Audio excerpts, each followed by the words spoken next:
The leaves in Central Park are turning and the holidays are just around the corner, and when they arrive, well, you got to decide what gifts to buy, which restaurant to take the visiting family members to, and you sometimes go online to look for help in the reviews online. Exactly. You want to believe them, but the truth is some companies may be playing around with the system.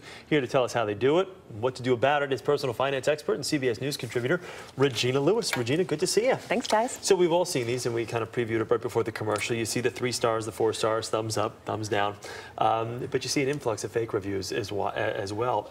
How do you, I guess, tell which are the good ones, which are the bad ones? What do you believe? What don't you believe? Sure, it has a lot to do with influence. So here's the backstory. People don't want to waste their hard-earned money, understandably. So we put a lot of stock in. Did you really buy the item? Did you really go to the restaurant? Did you just stay at the hotel? What's happening is the better the reviews, the better the sales. That feeds on itself. So there's not a marketing plan out there that doesn't have how do we increase our favorable reviews. The question becomes, what tactics are you employing and how transparent are they? So for instance, are you giving away free samples with the promise that there's more free samples behind if you write favorable reviews? Are you paying people in some cases $5 per favorable review? People aren't aware that that's happening. Yeah. Do a lot of people really pay? I mean, do you pay attention to the reviews a lot when you look at things?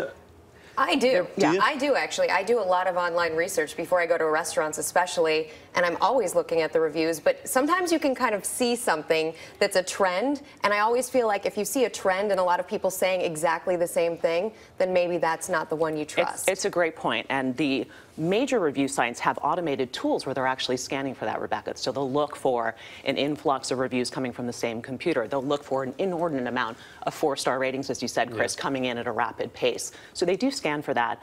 There are some things that you can also look for as a consumer. Like?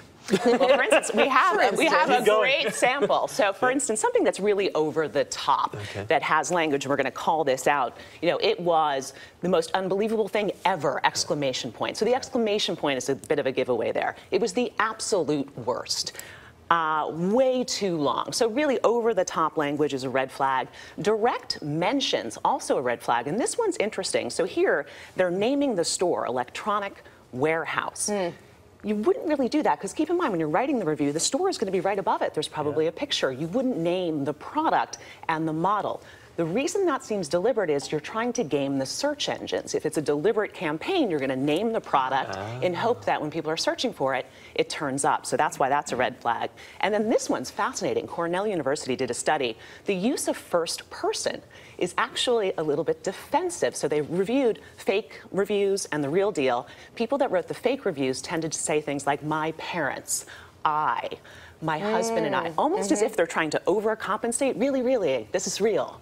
They're trying too hard. Okay, That's interesting. So those are some of the red flags. What are some of the signs that you could read in a review that say it's genuine? It's the real deal? One, did the person purchase the item? So you see a lot of things like, this is cute, I like the color. Well, did you buy it or not? Amazon actually has a head start here. They'll verify whether someone purchased the item or not. Keep in mind, they also have credit cards on file, so any kind of fraud is more traceable on their end. So that's a key one.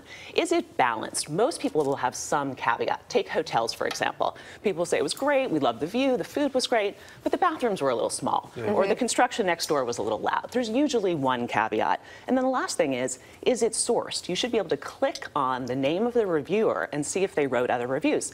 If they're the most prolific reviewer on earth, maybe they're getting paid. Just like taking a test, you got to make a couple of like wrong answers if you're cheating. So they're not on to you. That was not the moral of the story. Great work. Thank you very much. Regina. All right.